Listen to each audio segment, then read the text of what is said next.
Let's talk.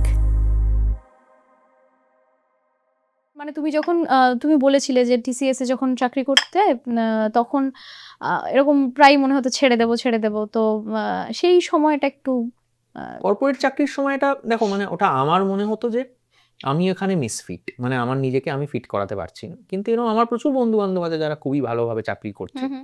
তা আমার মনে হতো তখন যখন আমি কর্পোরেট চাকরি করতে ঢুকেছি তখন আমার অলরেডি গানের কিরাটা কিন্তু প্রচন্ড চারা দিয়ে উঠেছে মাথায়, যে তত দিনে যে আমাকে এবার গান বাজনাটা করতেই হবে। সুর করতে তখন হ্যাঁ, ব্যান্ড ছিল নিজের? আমার নিজের ব্যান্ড ছিল ক্লাস 10 থাকাকালীন। তারপরে কলেজের মানে নরেন্দ্রপুরে ভর্তি হওয়ার আগে অবধি আমাদের 11-12 আমার একটা ব্যান্ড ছিল।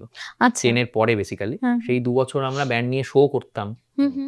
সেই ব্যান্ডে নতুন গান কম্পোজ করেছিলাম, প্লাস অন্য তখন ক্যাকটাস, ফসিলস, চন্দ্রবিন্দু এদের সব গান মানে দুর্দান্ত আর কি, হই হই ব্যাপার। ওই সময় একটা বিপ্লব ঘটেছিল ব্যান্ড, বাংলা ব্যান্ড নিয়ে একটা বিপ্লব ঘটেছিল।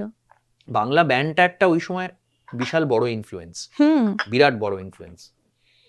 তারপর তো আস্তে আস্তে আমি প্রথম ব্যান্ডে মাতারাম বলে একটা অনুষ্ঠান হয়েছিল। আচ্ছা, হ্যাঁ হ্যাঁ হ্যাঁ হ্যাঁ, খুব নাম করা একটা অনুষ্ঠান। সেই ব্যান্ডে মাতারামে প্রথম সিজনটায় আমাদের ব্যান্ড গেছিল। তাই? আচ্ছা, তো সেটা কিছু হয়নি। তো তারপরে আমি তারপর তো নরেন্দ্রপুরে মানে হোস্টেলে ঢুকে যাই। তো তারপর ওই ব্যান্ডটা আস্তে আস্তে ইয়ে হয়ে যায়। না, যখন গানের কিড়াটা ঢুকলো তখন কি কম্পোজারই হতে চেয়েছিলেন না সিঙ্গার হতে চেয়েছিলেন? আমি কোনোদিন মানে সিঙ্গার হতে চাইনি, আমি বরাবর সুর তৈরি করতে চেয়েছি। এবং আমার ছোটবেলা থেকেই সুর তৈরি করার পেছনে একটা অদ্ভুত একটা ন্যাক ছিল, একেবারেই ছোট থেকে। মানে ক্লাস 3-4 থেকে আমি সুর বানাতাম।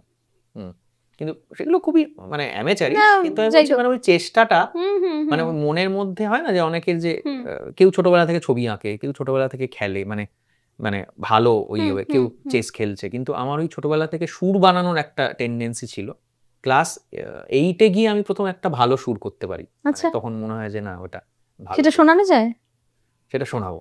আচ্ছা, তো তারপরে ওটা একটা স্ট্যান্ডার্ড সুর ক্রিয়েট করাটা আমার বেশি আনন্দ পেতাম রাদার দ্যান পারফর্ম আমাকে করতেই হতো। স্কুল টুলে কলেজে আমি কোনোদিন অডিয়েন্সে মানে ওই সিটটাতে কখনো বসিনি, মানে যে কোনো অনুষ্ঠানে আমি স্টেজে থাকবো। আচ্ছা, তা আমার নিজের মনে হয় যে I am more of a creative soul rather than a performing soul. ওই গানটা শোনাও না ক্লাস 8-এ যেটা। ওই গানটার নাম ছিল দেখা হয় বারে বারে। আচ্ছা।